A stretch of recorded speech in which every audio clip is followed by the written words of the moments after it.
Salut tout le monde, bienvenue à La Chapelle en ligne. Je m'appelle Jean-René et je suis un des pasteurs à La Chapelle. Toutes les semaines, il y a des personnes qui se joignent à nous pour une première fois. Si c'est toi, je veux juste te dire qu'on est vraiment content que tu sois là. J'invite aussi tout le monde à se saluer les uns les autres dans les commentaires, mais aussi à commenter tout au long de la réunion parce que c'est le fun de voir qui est là et de voir comment le message a un impact sur toi. Prends aussi le temps d'inviter tes amis à se joindre à nous à matin. Je suis certain qu'on va passer un bon moment ensemble. Cette semaine, c'est Jean-Philippe Baudry, le pasteur de La Chapelle Québec, qui va nous apporter le message. Et comme toujours, on va aussi louer Dieu avec La Chapelle Musique.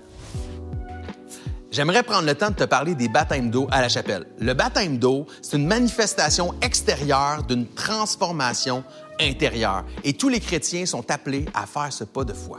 On organise des baptêmes plusieurs fois dans l'année, même dans la pandémie. Si tu veux te faire baptiser ou si tu as des questions concernant le baptême, va sur notre site web à lachapelle.me/baptême. On offre régulièrement des sessions d'information sur les baptêmes et on aimerait vraiment t'y voir pour t'accompagner et répondre à tes questions. À La Chapelle, on s'est donné pour mission de donner le goût à nos enfants d'aimer Dieu et leur prochain, à travers un programme adapté à leur âge. Toutes les semaines, l'équipe de La Chapelle Junior raconte la Bible dans des vlogs qui sont disponibles sur YouTube tous les dimanches matins. On écoute un extrait ensemble. Maintenant, allons à la rencontre de l'un des plus grands prophètes de la Bible et particulièrement de l'Ancien Testament. J'ai nommé Samuel. Ce nom m'est familier. Est-ce qu'on en a déjà parlé? Oui, mais pas directement. En fait, je voulais mentionner dans notre vlog sur David et Goliath en 2020 et également dans notre vlog sur la tristesse, dans notre série sur les émotions l'an passé. Samuel était le miracle d'Anne qui rêvait d'avoir un fils. Merci à Pasteur Jérémy et à toute l'équipe de La Chapelle Junior pour tout ce que vous faites semaine après semaine. En tant que papa, c'est génial de voir comment vous réussissez à rendre les histoires de la Bible accessibles aux jeunes. Puis ça, ça me parle à moi aussi. On écoute maintenant le message de Jean-Philippe, mais juste avant, on va préparer nos cœurs en louant Dieu avec La Chapelle Musique.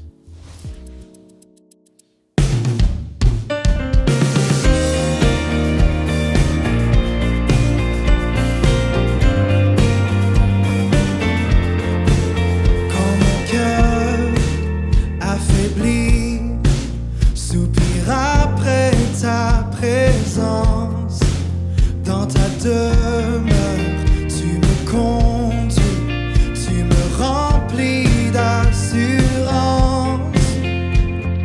Tu es vivant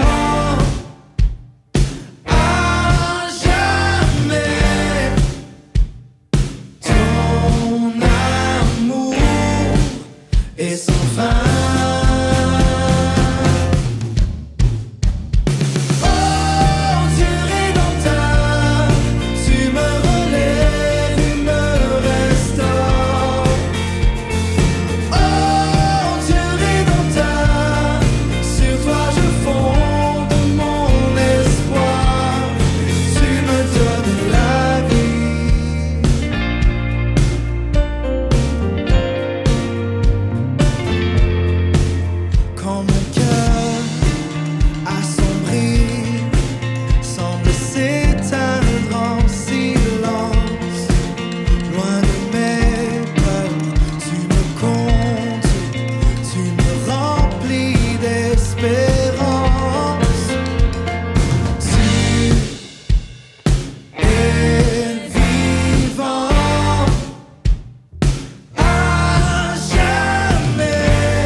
Tu me donnes la vie.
Bonjour tout le monde, ici Pasteur David avec une annonce très importante en ce qui concerne la chapelle en présentiel.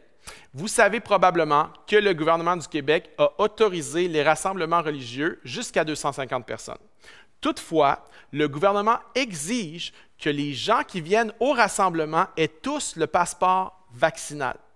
En tant qu'Église, nous croyons fermement que l'Église est un lieu ouvert à tous, que tout le monde devrait avoir le droit de venir à l'Église. C'est pourquoi nous appuyons présentement une démarche de l'ACF, l'Association chrétienne pour la francophonie, qui est une association d'églises dans laquelle nous faisons partie. Nous appuyons une démarche de l'ACF. Il y a une lettre qui a été envoyée au gouvernement provincial pour demander un volte-face sur la question du passeport vaccinal dans les lieux de culte. La démarche est en cours. On est en attente d'une réponse et d'ici là, nous allons suspendre de reprendre en présentiel. On attend cette réponse. Prions ensemble pour que le gouvernement change d'avis sur cette question-là. Pendant les 2 prochaines semaines, on va être en ligne seulement. Dimanche 13 février, dimanche 20 février, et on va aviser pour la suite au fur et à mesure. Restez branchés sur les médias sociaux et prions pour un dénouement positif dans cette question-là. Maintenant, je vous laisse avec le message d'aujourd'hui. Bienvenue à la chapelle en ligne. Je m'appelle Jean-Philippe, pasteur de la chapelle à Québec. Tellement content d'être avec vous aujourd'hui. Je veux prendre le temps, ce début de message, de souhaiter une bonne fin de jeûne à tous ceux qui ont participé à notre 21 jours de jeûne et prière. Au moment où on diffuse le message, on termine ce jeûne-là en Église. Puis on croit que chaque prière, chaque sacrifice qui a été fait dans les 21 derniers jours vont porter fruit. Dieu entend chaque prière, Dieu voit chaque sacrifice et Dieu va honorer ça. Ça va porter fruit dans l'avenir de ta vie et de notre Église. Puis on poursuit notre série sur Daniel aujourd'hui. Et comme un bon message de fin de jeûne, on va parler aujourd'hui de nourriture, d'appétit et de craving. Alors on poursuit Daniel ensemble. Puis une des grandes leçons de la vie de Daniel, ça a été celle-ci. C'est sa capacité à vouloir plaire à Dieu par-dessus tout le reste. Dans la vie de Daniel, lorsque tu regardes tout le livre dans son ensemble, c'est la capacité de Daniel de vouloir plaire à Dieu, de rester fidèle et demeurer intègre dans sa foi en Dieu, malgré les pressions puis malgré l'adversité. Tellement d'endroits dans l'histoire de Daniel, sa foi a été mise à l'épreuve. On voulait le questionner, on voulait l'empêcher de prier, on voulait qu'il renie Dieu, mais à toutes les fois, Daniel est resté fidèle à Dieu. C'est sa grande capacité, malgré toute l'adversité auquel il a fait face, c'est de demeurer fidèle et plaire à Dieu. Daniel a continué de prier, continué d'être fervent pour Dieu, malgré le décret du roi qui lui empêchait de le faire. Daniel n'a aussi jamais renoncé à sa foi, même quand sa vie était en danger. Ce n'était pas juste des simples petites menaces que sa foi était en danger. Non, sa vie était en danger. Il n'a jamais renoncé à sa foi. Daniel a même refusé la nourriture, les plats, les mets, le confort du palais que le roi lui offrait parce qu'il ne voulait pas compromettre l'intégrité de sa foi. Il voulait tellement plaire à Dieu. Et dans le livre de Daniel, une des grandes leçons de sa vie, c'est sa capacité à plaire à Dieu, à vouloir rester fidèle à Dieu par-dessus tout le reste, par-dessus l'adversité, par-dessus la pression. Daniel voulait plaire à Dieu. Et dès le premier chapitre de Daniel, on voit que l'intégrité de la foi de Daniel était mise à l'épreuve.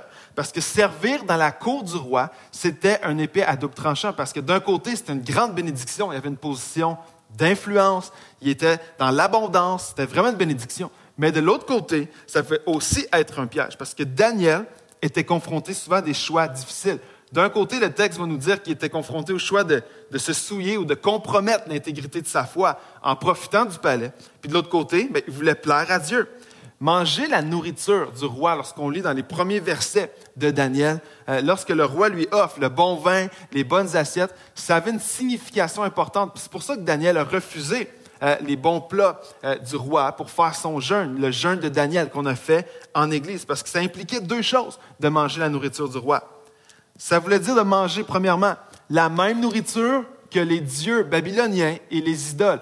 Et Daniel ne voulait pas être associé aux dieux babyloniens et aux idoles babyloniennes. Alors, ce qu'il voulait faire, c'est pour ça qu'il a refusé. La première raison, pourquoi il n'a pas mangé cette nourriture-là, pourquoi il n'a pas profité du confort du palais, c'est qu'il ne voulait pas être associé à ces faux dieux-là. Puis la deuxième chose, c'était que manger la même chose que le roi mangeait, de la nourriture des dieux, la nourriture des idoles, c'était de participer à la culture babylonienne, chose que Daniel ne voulait pas faire, parce qu'il ne voulait pas compromettre l'intégrité de sa foi, il voulait plaire à Dieu par-dessus toute chose. Daniel a choisi de plaire à Dieu. Je le dirais de cette façon, Daniel avait plus faim de plaire à Dieu qu'il avait faim pour les bons plats du roi. Alors imagine, on mettait les assiettes devant lui, le steak, les fruits de mer, le bon vin, tout ça. Mais Daniel avait plus faim de plaire à Dieu que d'avoir faim pour ces plats-là qui étaient devant lui. Son appétit pour honorer Dieu, servir Dieu, plaire à Dieu, rester intègre à Dieu, son appétit pour ça était plus grand que sa faim, son appétit du confort, de se conformer puis de profiter du luxe que la cour du roi lui proposait et lui offrait. Puis quand on y réfléchit 2 secondes, c'est ce qu'on a fait pendant le jeûne. Ce qu'on voulait faire pendant le jeûne, c'est de se priver de nourriture. Certains se sont privés de divertissement, de se priver de quelque chose qui serait bon sur le moment, qui est bon sur le coup, qui est bon pour nous. On aime la nourriture, on aime ça, regarder des films, etc. Plein de gens se sont privés de plein de choses. Mais c'est comme si on disait, mon appétit pour plaire à Dieu, mon appétit pour la présence de Dieu, mon appétit pour la parole de Dieu est plus grand que mon appétit pour tout le reste qui est autour de moi. C'est ce qu'on fait quand on jeûne. On veut dire à notre propre corps, à notre âme, j'ai plus faim de plaire à Dieu, d'être dans la présence de Dieu, d'être dans la parole de Dieu, que Dieu me parle, que je marche, que je fasse sa volonté. J'ai plus faim pour ça que de manger des bons plats, que de me divertir à gauche et à droite. Et c'est ce que Daniel faisait. Et cette pensée-là m'a amené dans une autre histoire dans laquelle je vais contraster l'histoire de Daniel et l'histoire du peuple d'Israël dans Nombre, chapitre 11. Et si tu as une Bible, je t'invite à aller avec moi dans Nombre, chapitre 11. On va regarder à l'histoire du peuple d'Israël qui est sorti d'Égypte au moment où on va reprendre le texte. Le peuple a été libéré par Dieu, sorti d'Égypte. Le peuple se retrouve dans le désert en direction de la terre promise et Dieu pourvoyait pour eux. C'était pas juste un groupe d'une centaine de personnes, il y avait des millions de personnes et Dieu pourvoyait pour eux dans le désert à chaque jour alors qu'ils se dirigeaient vers la terre promise. Puis on va regarder dans ces 2 histoires-là, Daniel et le peuple d'Israël, dans Nombre chapitre 11, le contraste qu'ils avaient sur l'appétit qu'ils avaient pour faire la volonté de Dieu. Et dans Nombre chapitre 11, on vient un moment où le peuple est là, il marche dans le désert depuis un certain moment, et il y a un groupe qui se met à chialer, qui se met à se plaindre et qui se met à vouloir retourner au menu qu'ils avaient en Égypte plutôt que de bénéficier de la manne que Dieu leur donnait. Et cette histoire-là se passe dans un endroit qui s'appelle Kibroth Hattava. Tu vas au moins pouvoir dire que tu as appris quelque chose dans ce message-là. L'endroit géographique dans la Bible qui est hyper important, Kibroth Hattava. Kibroth Hattava, littéralement, ce que ça veut dire, en français, ça veut dire la tombe des désirs. En anglais, si tu lis un peu l'anglais, tu vas voir que ça s'appelle The Grave of Cravings. C'est la tombe des désirs. Et c'est à cet endroit-là que ceux qui se sont plaints, lorsque Dieu pourvoyait pour la manne à chaque jour, et le groupe qui se sont plaints, qui voulaient retourner en Égypte, manger ce qu'ils mangeaient en Égypte, c'est à cet endroit-là, à Kibroth Hattava, qu'ils sont morts et qui ont été enterrés. Et le titre de mon message d'aujourd'hui, c'est « Morts de faim ». Ils sont morts de faim. Et on lit ensemble 3 versets, Nombre chapitre 11, les versets 4 à 6. Il y avait parmi le peuple un ramassis d'individus qui furent saisis de toutes sortes de désirs.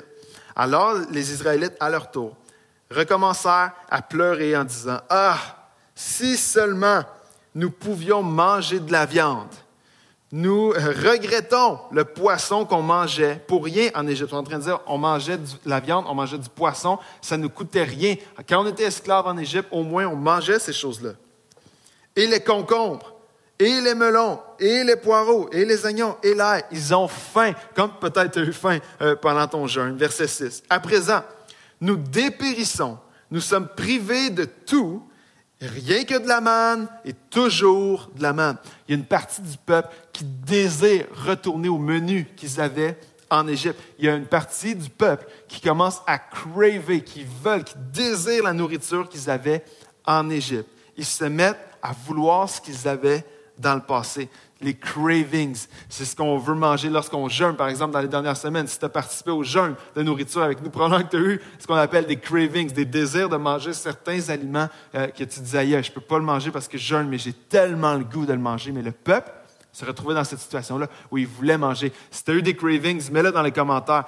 Tout le monde en a eu, j'en ai eu. Puis le peuple, dans Nombre 11, il y en avait. Il se disait, au moins, en Égypte, on pouvait manger de la viande. On avait du poisson, on avait des concombres, des melons, de l'ail, des poireaux, toutes sortes de choses. Même si, eux disaient ça, même si Dieu pourvoyait à chaque jour avec de la manne.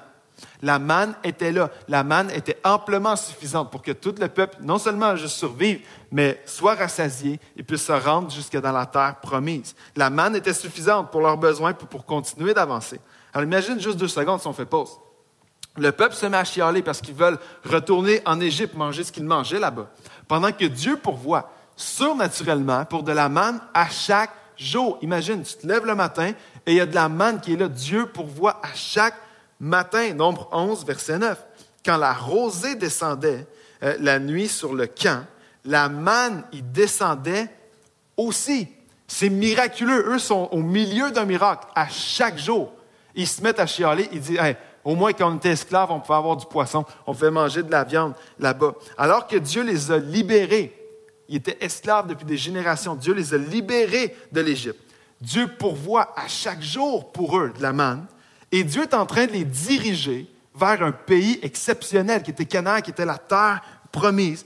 Dans ce contexte-là, imagine quand même, ils cravent, ils désirent la nourriture qu'ils avaient quand ils étaient esclaves. Ils avaient complètement perdu de vue ce que Dieu avait fait pour eux, ce que Dieu est en train de faire pour eux en pourvoyant chaque jour, et ce que Dieu allait faire pour eux, la terre promise qui était là. Et ils se mettent à parler de l'Égypte comme si c'était le bon vieux temps, comme si, en Égypte, au moins on mangeait de la viande, au moins on avait du poisson, puis en plus de ça, ça ne nous coûtait rien. Ils parlent de l'Égypte comme si c'était mieux là-bas, comme si c'était le bon vieux temps, comme si on n'aurait jamais dû quitter l'Égypte. Les Israélites cravaient la nourriture d'Égypte. Les Israélites désiraient la nourriture de l'Égypte. Le problème, c'est que le menu de l'Égypte venait aussi avec les coups de fouet de l'Égypte. Le menu de l'Égypte, la viande, le poisson de l'Égypte, ça venait aussi avec le statut d'esclave en Égypte. Oui, tu vas avoir une belle assiette devant toi, mais tu as les coups de fouet qui vont venir après. Tu vas avoir la perte de liberté totale après. Tu étais prisonnier de l'Égypte, tu étais esclave, tu avais les chaînes, tu avais le fouet. Le menu de l'Égypte, il venait avec toutes ces choses-là. C'était pas juste la belle vie en Égypte, tu étais esclave en Égypte. Mais le peuple a tellement perdu de vue ce que Dieu est en train de faire avec eux, qu'ils cravaient cette saison-là. Ils voulaient retourner à ça. Il faut leur donner, là. La viande de l'Égypte, probablement que c'était meilleur que la manne. Le poisson de l'Égypte, probablement que sur le coup, c'était meilleur que la manne.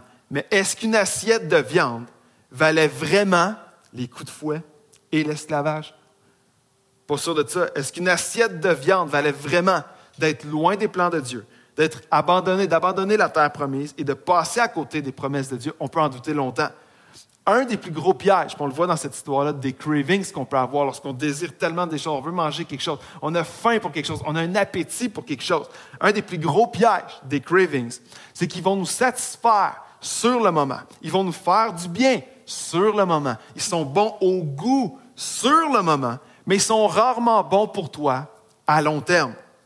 Alors qu'on termine une saison de jeûne en Église, on a tous eu des cravings pendant cette saison-là. Moi, j'en ai eu. Je suis convaincu que tu en as eu. Puis on appelle ça, nous, en termes modernes, on appelle ça du comfort food, des choses qu'on crave. On veut manger ces choses-là. Il y a de la nourriture qui est bonne sur le moment, mais qui est mauvaise pour toi. Puis je ne sais pas ce que tu as cravé, puis tu peux le mettre dans les commentaires, dans le chat si tu veux. Par exemple, moi, j'avais le goût de manger une poutine. Pendant le jeûne, je mange presque jamais de poutine. Je mange ça à l'occasion, mais là, je savais que je ne pouvais pas en manger, alors je cravais une poutine. Pour d'autres, ça peut être de la pizza. Pour d'autres, ça a été des burgers. D'autres, c'est des frites. D'autres, c'est de la crème glacée.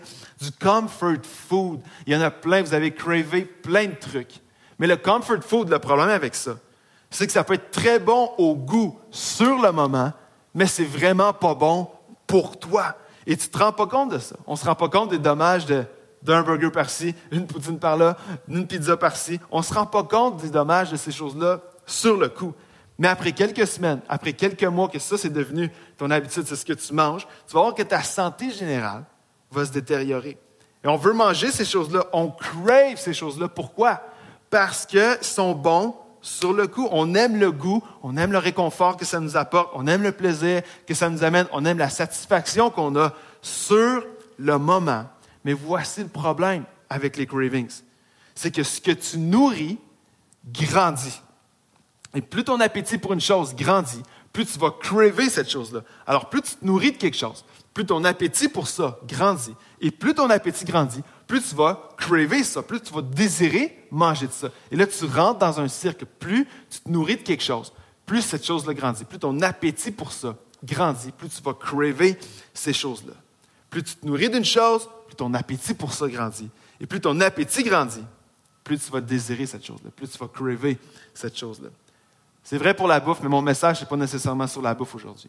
C'est vrai pour la bouffe. Dans Nombre 11, il cravait de la nourriture, il cravait de la viande, il désirait manger de la viande. Il était prêt à retourner en Égypte pour manger de la viande. C'est vrai pour la bouffe, mais c'est aussi vrai émotionnellement. C'est aussi vrai spirituellement. Parce que subtilement, tu peux te nourrir de confort parce que, wow, j'aime ça être confortable, j'aime ça relaxer, j'aime ça pas avoir trop de responsabilités, j'aime ça pas faire de pas de foi, j'aime ça pas trop vivre par la foi, j'aime ça vivre relax, j'aime le confort, j'aime avoir mes affaires, j'aime mon confort, je veux pas trop faire de bénévolat, je veux pas trop servir. J'aime le confort parce que sur le coup, ça me fait du bien. Ça me fait du bien le confort. Subtilement, tu peux te nourrir de l'acceptation des autres. Lorsque par exemple, je parle surtout aux jeunes filles qui peut-être m'avaient écouté, tu mets certaines photos sur des réseaux sociaux, puis là, tu vois que tu as des likes, des commentaires, les gars aiment ça. Puis là, tu te sens accepté, tu te sens désiré, puis tu dis, wow, ça me fait du bien sur le coup d'avoir toute cette attention-là, de me sentir accepté comme ça.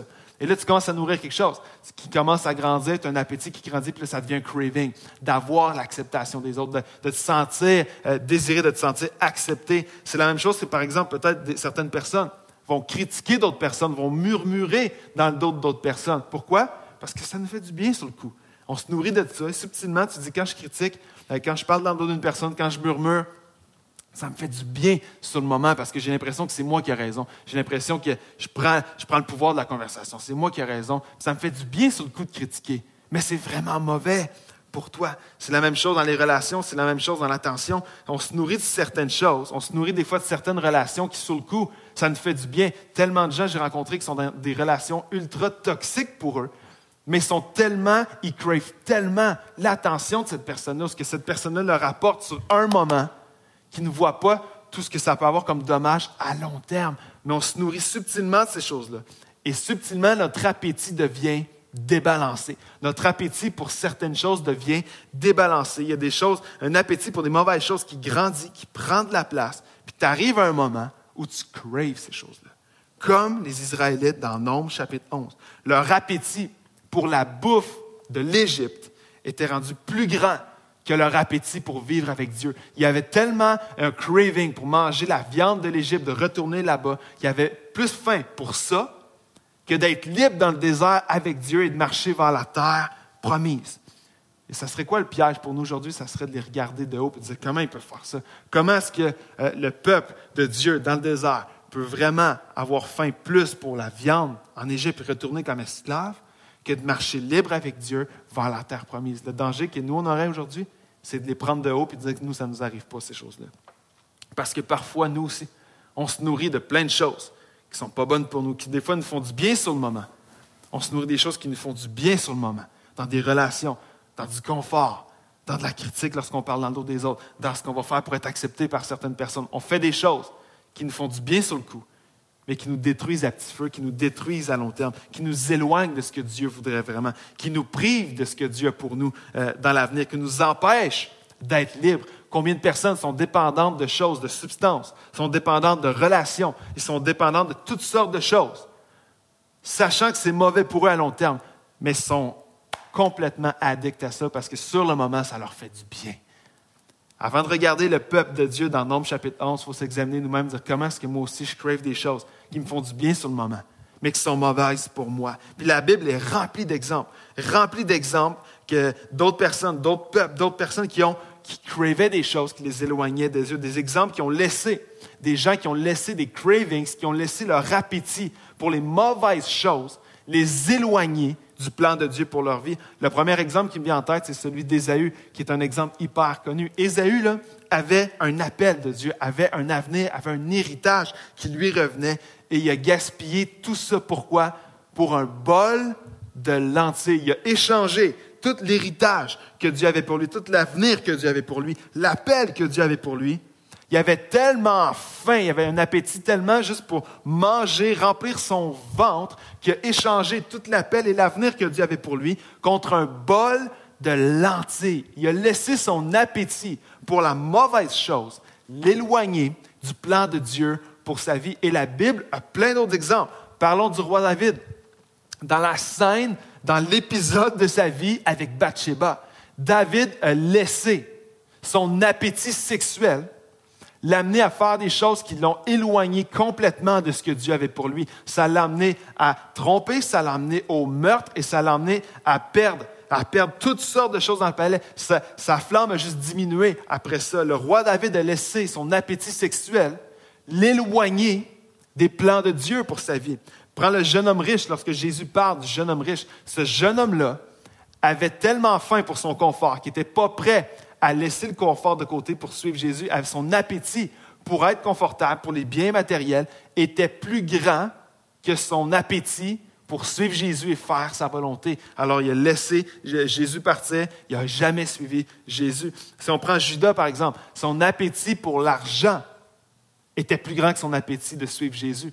Il avait tellement faim et soif d'avoir cet argent-là qu'il était prêt à livrer Jésus et prendre l'argent. Son appétit pour les mauvaises choses l'a amené complètement hors de la volonté de Dieu. L'appétit devient un craving qui devient un désir. Ce que tu nourris grandit. Ton appétit va grandir pour cette chose-là.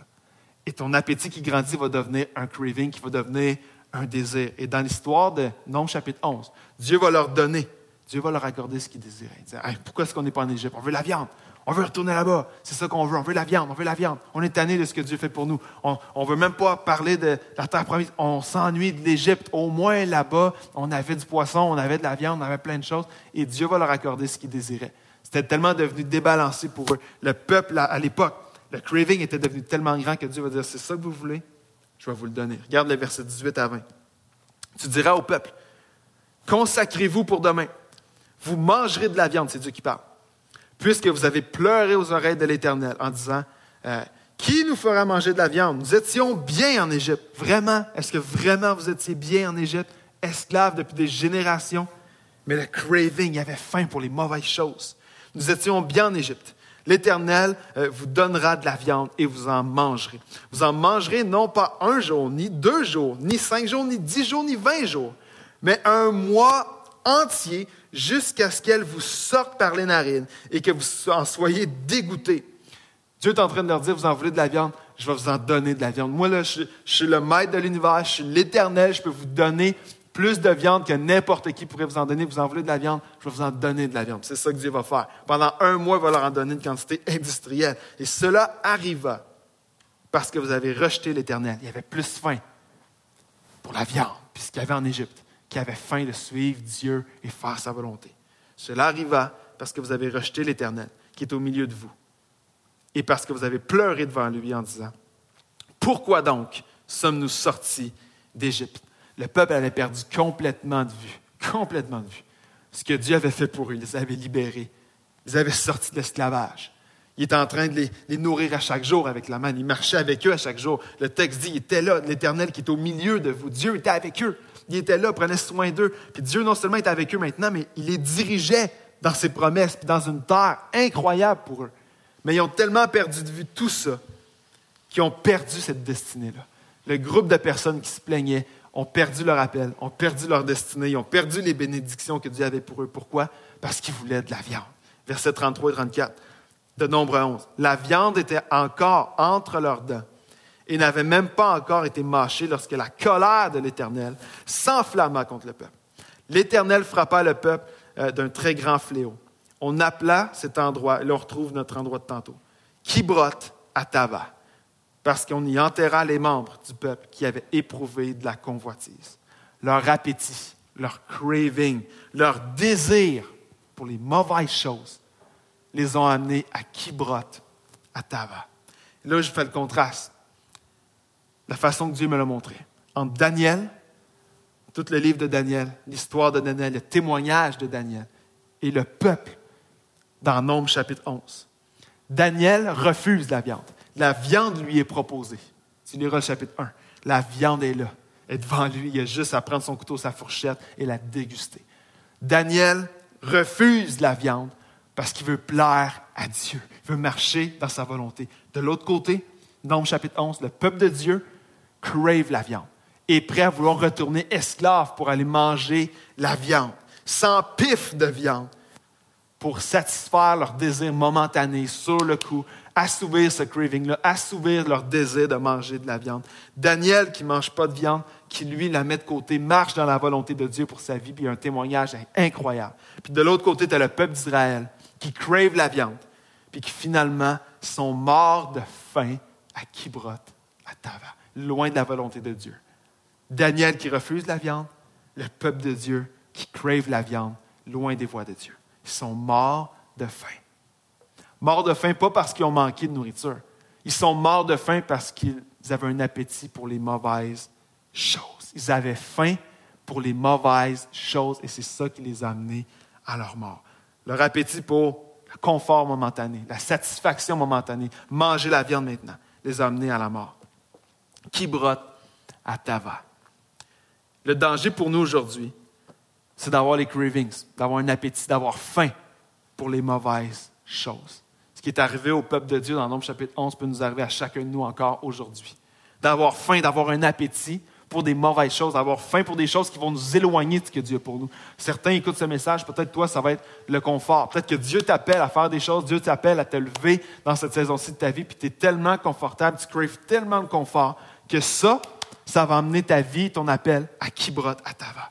Peut-être pour d'autres, ça va être un appétit pour garder ma place ou être vu, avoir des ambitions personnelles, être reconnu, avoir l'attention des gens. J'ai un appétit pour... peut-être que pour toi, ça va même être un appétit sexuel où il y a un appétit que tu te nourris de ça, puis c'est un appétit qui grandit, puis ça devient un craving. Puis ce cycle-là t'amène en ce moment à Kibrot, à Tava, où ça va t'amener loin des plans de Dieu pour ta vie. Ça amène nos vies, ça peut amener nos appels, nos destinées, ça amène les projets de Dieu pour toi à Kibrot, à Tava, qui est la tombe des désirs, les appétits qui nous amènent loin de Dieu. Et il y a tellement d'appels, il y a tellement de destinées. Je crois qu'il y a tellement de potentiel, des gens que Dieu appelait, des gens pour qui, comme pour le peuple d'Israël, Dieu t'a sorti de l'esclavage, Dieu marchait avec toi, et Dieu avait une terre pour toi, avait des projets pour toi. Mais il y a tellement d'appels, il y a tellement de vie, puis il y a tellement de potentiel pour Dieu, pour le royaume de Dieu, qui se retrouve à Kibrot, à Tava. Parce qu'on a des désirs, puis des appétits, puis faim pour les mauvaises choses. Je te pose la question, de quoi est-ce que tu as le plus faim? Alors que je termine bientôt le message. De quoi est-ce que tu as le plus faim? Est-ce que comme Daniel, mon appétit pour plaire à Dieu, c'est mon appétit le plus grand, c'est ce que je nourris le plus, mon appétit pour faire sa volonté, marcher dans ses voies, être avec lui. Puis c'est pas toujours parfait, mais c'est mon appétit. Mon régime n'est pas sans faute tout le temps, mais mon appétit principal, c'est ça, parce que c'est ça que je nourris. Ou est-ce que de l'autre côté, j'ai plus faim pour satisfaire des cravings ou des plaisirs momentanés, ou j'ai faim parce que je veux quelque chose tout de suite maintenant, qui va m'amener loin des plans de Dieu.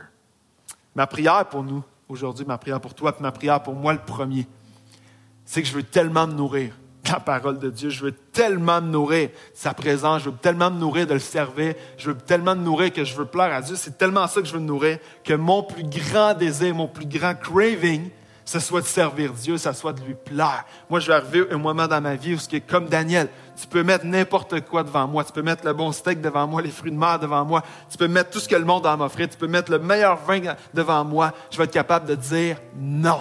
Parce que j'ai faim pour Dieu plus que pour ça. Mon appétit pour plaire à Dieu est plus grand que mon appétit pour ces choses-là. Et ma prière pour toi, c'est que tu puisses prendre cette décision-là aujourd'hui, de dire mon régime est peut-être débalancé en ce moment, peut-être que ton régime est débalancé, mais de prendre la décision de dire je veux me nourrir de la parole de Dieu, je veux me nourrir de sa présence, je veux me nourrir de lui plaire comme Daniel, pour que n'importe quel autre plat puisse venir devant moi et dire non, je ne veux pas être comme le peuple qui chiale dans le désert, je veux être comme Daniel qui dit Seigneur, c'est toi que je veux suivre. j'ai faim pour toi. J'ai faim du pain quotidien que tu veux m'amener. Et moi, je veux déclarer dans ce message aujourd'hui, l'autre bord de ton écran, moi, je veux dire qu'il n'y a personne qui va finir à Kibrot Hatava aujourd'hui. Il n'y a personne qui va finir là. Il n'y a pas d'appel qui va finir là. Il n'y a pas de destinée qui va finir à Kibrot Hatava ou the grave of cravings. Il n'y a aucun désir qui va nous amener là parce qu'on va développer le désir et l'appétit pour Dieu. Je vais prier pour toi. Je vais prier pour moi alors qu'on conclut le message ensemble. On va répondre tout de suite après dans un temps de louange. Seigneur, c'est toi qu'on a le plus besoin. Tu es tout ce qu'on a besoin. Et Seigneur, moi je veux te prier.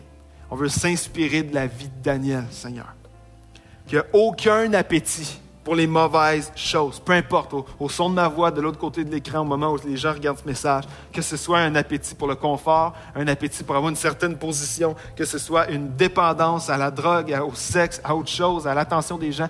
Il n'y a aucun appétit pour cette dépendance-là, qu'il n'y a aucun appétit pour des ambitions personnelles. Seigneur, je te prie que notre aucun appétit pour les mauvaises choses vienne saboter l'appel et la destinée que tu as pour nous, que chacun de nous, que personne de nous ne finisse à Kibrot Hatava, dans la tombe des désirs, que nos désirs malsains ne nous amènent pas là, Seigneur. Notre plus grand appétit, c'est toi. On veut dire comme Jésus, notre nourriture. Jésus lui-même l'a dit, Seigneur. Sa nourriture, c'était de faire ta volonté. Mais ça, c'est ce qu'on veut cultiver, c'est ce qu'on veut faire grandir dans nos vies. Je te prie pour chaque personne de l'autre côté de leur écran aujourd'hui. Seigneur, s'ils ont un régime qui est débalancé, un régime spirituel, un régime émotionnel qui est débalancé, je te prie que ton esprit vienne dans ces moments où peut-être ils prennent une décision de l'autre côté de l'écran. Seigneur, qu'on développe un appétit pour toi, par-dessus tous les autres appétits de nos vies. Qu'aucun appétit malsain et pour les mauvaises choses nous fasse dévier des plans que tu as pour nous, comme tu as fait avec Daniel. Alors Seigneur, je te remets chaque personne, on te prie dans le nom de Jésus. Amen et Amen. On va répondre à ce message par un temps de louange.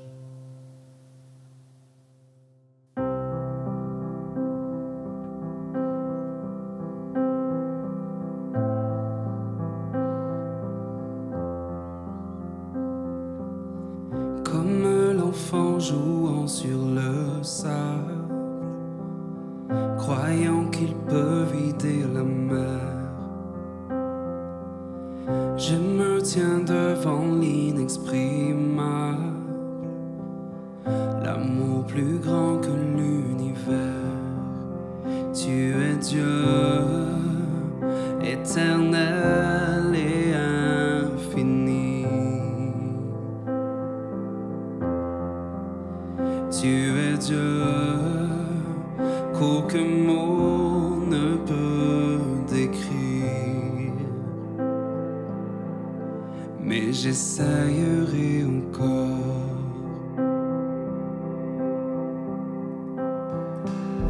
Qui saurait dessiner ta grandeur?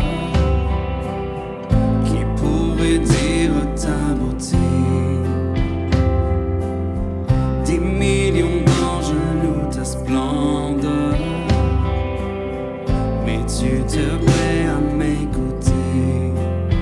Tu es Dieu, éternel et infini.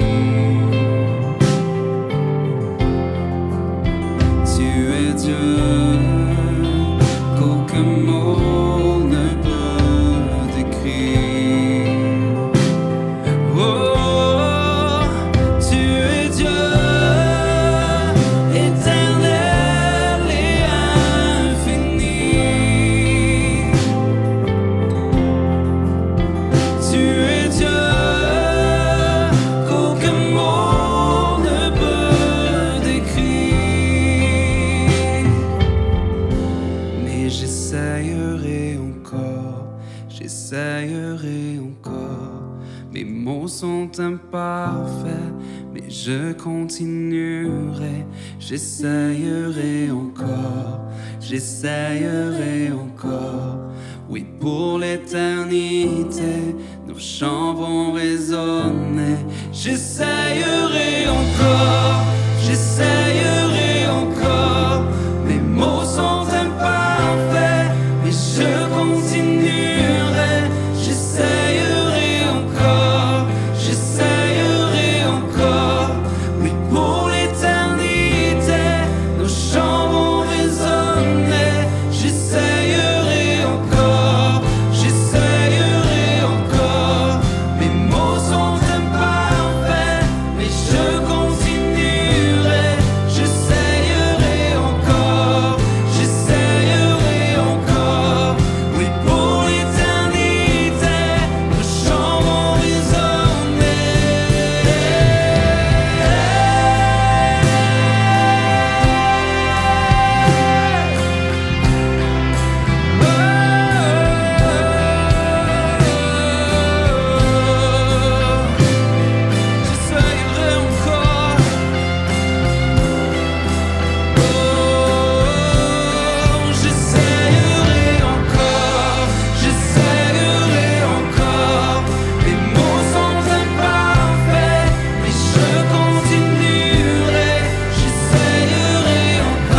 plus à te saisir. Mais quand je contemple ta beauté, mon cœur ne peut les contenir.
Si la honte brise ma confiance,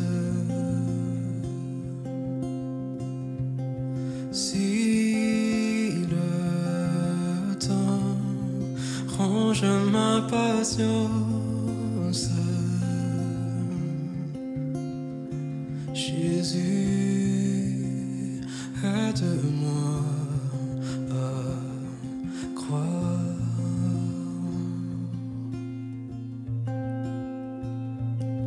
Si ta voix choisit le silence, tiens mon cœur dans l'obéissance. Jésus, aide-moi à croire.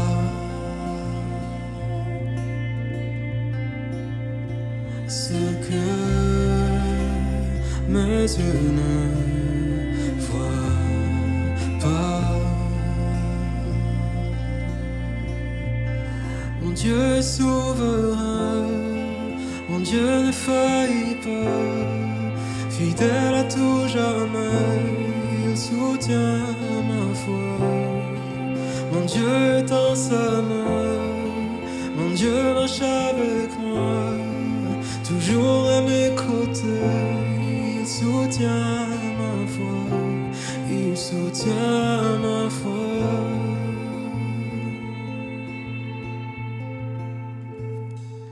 Si le doute cache ta présence, cette croix est mon assurance. Jésus, tu es ma victoire.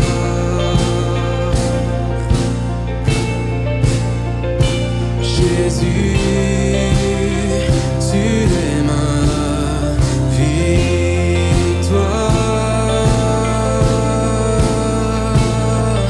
Mon Dieu est souverain, mon Dieu ne faillit pas, fidèle à tout jamais, il soutient ma foi. Mon Dieu est dans sa main, mon Dieu marche avec moi, toujours à mes côtés, il soutient ma foi. Mon Dieu est souverain, mon Dieu ne faillit pas, fidèle à tout jamais, il soutient ma foi. Mon Dieu est dans sa main, mon Dieu marche avec moi, toujours à mes côtés, il soutient ma foi, il soutient ma foi.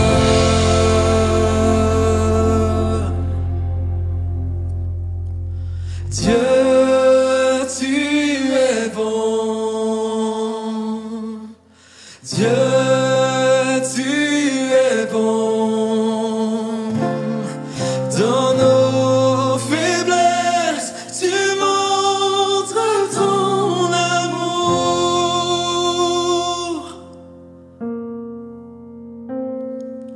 Dieu, tu es bon. Dieu, tu es bon.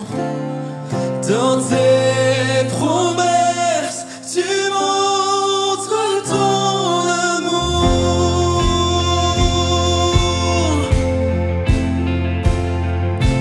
Dieu, tu es bon. Dieu, tu es bon.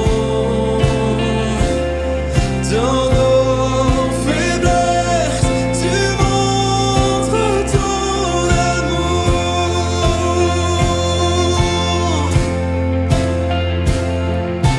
Dieu, tu es bon. Dieu, tu es bon. Dans tes promesses, tu montres ton amour.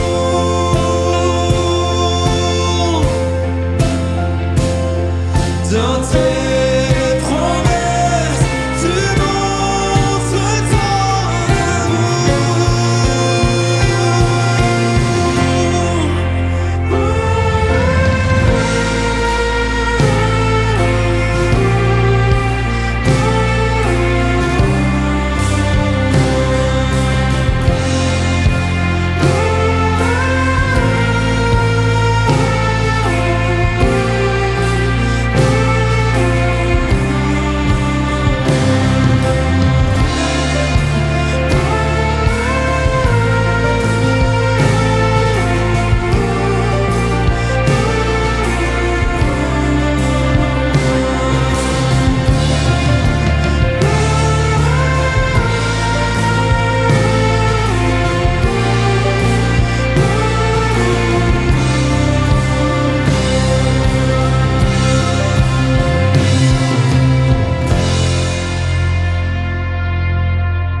C'est tellement vrai que ce qu'on nourrit grandit.